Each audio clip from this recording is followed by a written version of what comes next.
Hello and welcome to the latest installment of The Drunk Historian. Today we're going to be talking about Thanksgiving. Why Thanksgiving? Well, because it's November and it would be a little bit weird to talk about Thanksgiving in July.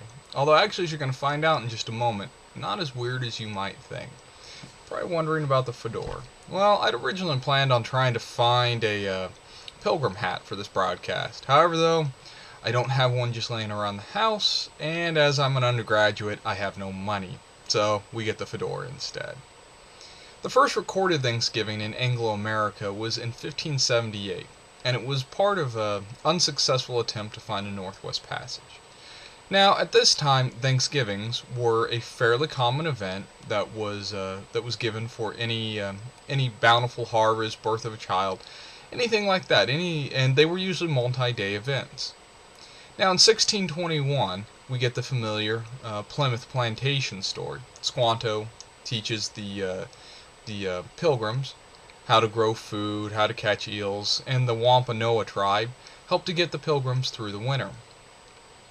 Now, in 1623, in July of 1623 actually, is the second recorded Thanksgiving by the Pilgrims. And this was because they had a particularly bountiful harvest. And they had also switched at this point from communal farming to privatized farming. So there you go. Thanksgiving in July, not so weird. Now, the first national holiday was in 1777, when Congress issued a national day Thanksgiving that was held in York, Pennsylvania. Why York? Because at this point, the British held Philadelphia. And in December that year, George Washington also issued a Thanksgiving as part of the defeat of the British at Saratoga. Thanksgivings were again held in 1795, 1798, 1799, and in 1814 to celebrate the end of the War of 1812. And this was the first ceremony that was held in autumn, and it was held in New Hampshire on November 14th. Now, by 1858, Thanksgiving was being regularly celebrated in 25 states and 2 territories. Now, exactly how it was celebrated varied greatly from state to state and territory to territory, even community to community. But in November of 1863, we get what we consider probably our first modern Thanksgiving. President Lincoln, prompted by a woman named Sarah Hell, proclaims a national day Thanksgiving. And this was in response to what was going on at that time, namely the Civil War. Now, this goes on where Thanksgiving is the final Thursday in the month of November until 1939, when President Franklin Delano Roosevelt declares it the 4th Thursday rather than the 5th, because in 1939 we ended up with 5 holidays.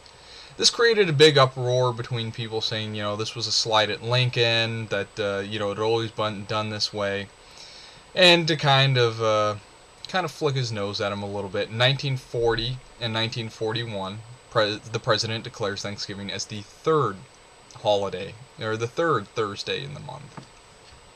Well, we've got a little more to look at, so let's go ahead and start there. Although the Pilgrims did not originate the idea of Thanksgiving, it was the Pilgrim celebration that nonetheless gave us much of what we consider our traditional Thanksgiving in the modern day. Nor is Thanksgiving exclusively an American holiday. It's celebrated in Liberia in Africa, Norfolk Island in the Pacific, and of course, as we mentioned before, Canada. The iconic image of the presidential pardoning of the White House turkey was started by President John F. Kennedy, but it was not made official until President George W. Bush. And of course, Thanksgiving precedes another great American tradition known as Black Friday, but that's a story for another time. So there you have it, pretty much anything and everything that you would ever want to know about the great tradition that is Thanksgiving. Thanks for watching, and be sure to comment below on anything that you might like to see me explore the historical significance of in future broadcasts. Have yourself a blessed Thanksgiving, and I'll see you on the next podcast.